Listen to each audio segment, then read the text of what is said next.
Hi traders, it's Jay with thetraderinstitute.com.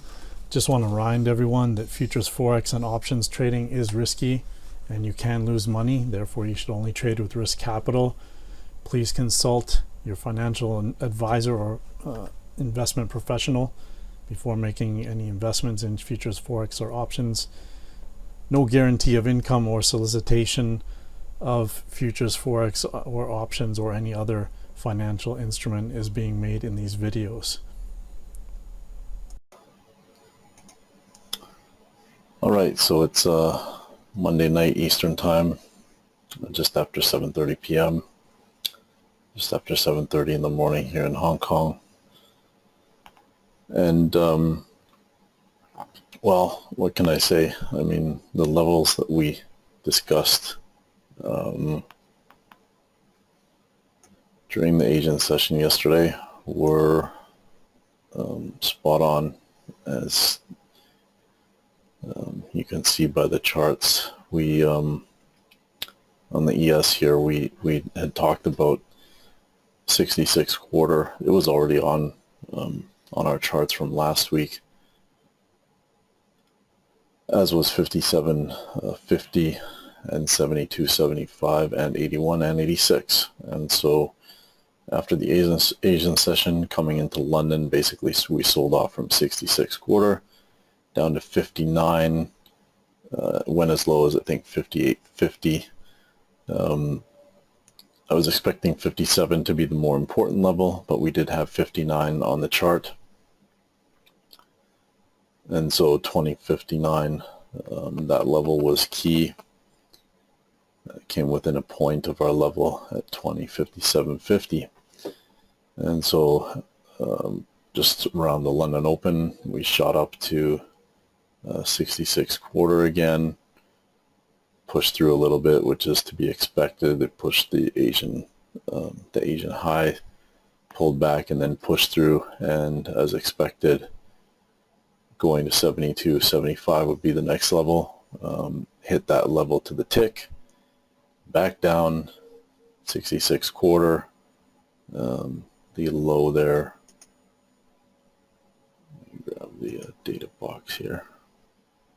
The low there right at the US Open, right after the US Open, was 65.25, so only a 4-tick breach maximum of our level at 66 quarter. We pushed up 72.75. We got a close above the London highs.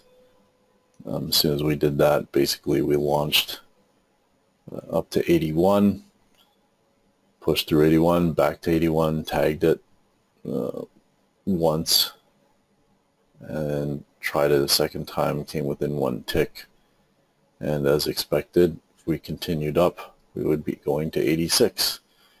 And what's interesting about 86 is this was a level that was called 2 weeks ago on the Sunday night projections, and so here we are. Now, I don't actually see much change in the levels. Maybe some refinement.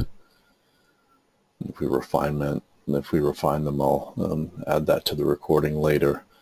But the only level I have above now is 2091, and I actually have a level that's way out that would scare people. But beyond 2090 and the 2015 highs, last year 2015 highs, we could be looking as high as 2170. I think I have a level up somewhere way up here. Yeah, 2170 half. So on the S&P, basically, the important do or die levels,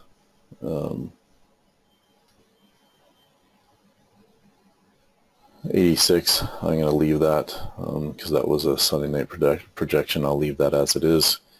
So where do I see us going? Well, if we continue making new highs, then 2070 would probably be over the short to medium term. because that's about 80 points away right now. So I would suspect that 81 is still going to be key, and also 72, 75, and 66, 28. All those I think are still significant, so I'm just going to leave them black. I'm going to leave them as they are right now. If we need to do any refinements, we'll do that. The closest level that we have right now is 91. So what I would like to see in order to get long is if we come back into 81, that would be one place to get long, but I'd like a stronger replacement retracement, which would entail either 72.75 or 66.28 as the launch point. It's a pretty strong move up, so maybe we only get to 72.75 if we get a decent retracement. So that's what we're looking at on the S&P. All right, well, I didn't do projections on the other instruments yesterday. We did have similar movements on the NASDAQ. We had the gap down on the Sunday night open, and we came within a couple points of our level down at 44.98 3/4. It looks like we went as low as 45.01. So we came within a couple points on the NASDAQ of our level at 98.75. Actually, so within what, 5 ticks, 6 ticks. So we didn't quite make it, but hey, within 5 or 6 ticks of picking the bottom on the NASDAQ too, so that's pretty good. Obviously, once we broke those levels up at 45.39 and that area, we were expecting that the market would come down to that 44.98.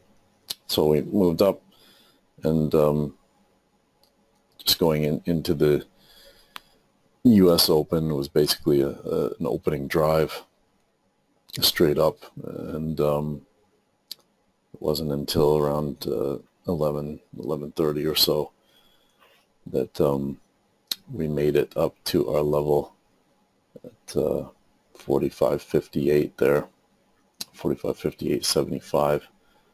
The market went as high as 45.61 1/4, and then back down to our level at 45.39, and the bounce off 39 was very strong and basically back up to test the regular session highs and then sell off into the close. So again, variations on a theme with the NASDAQ. Levels worked very nicely.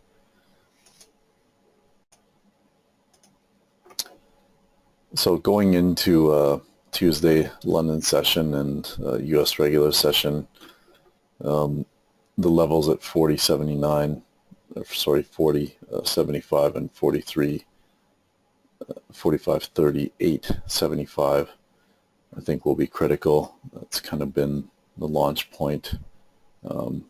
Other than the lows yesterday, which were at 44.98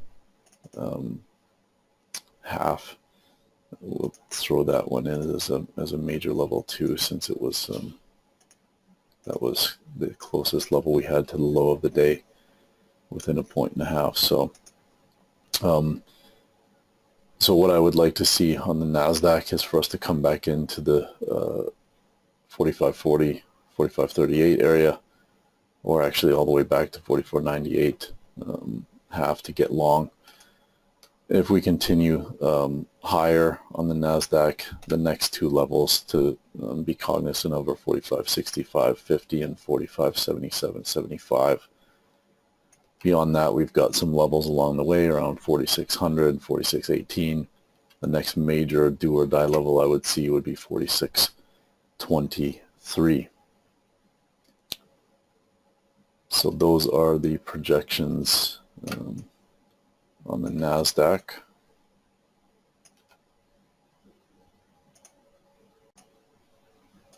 All right, so on crude oil, we are actually between two crucial levels right now, 41.40 and 41.13. What I see is if we come back below 41.13, we have levels along the way, 40.22, 40.15, and some other ones in between. But ultimately, perhaps over the next few days or this week, if we did come below 41.13 and it holds, we should see 38.10. To the upside, we need to get back above 41.40, and that would take us at least to 42.60.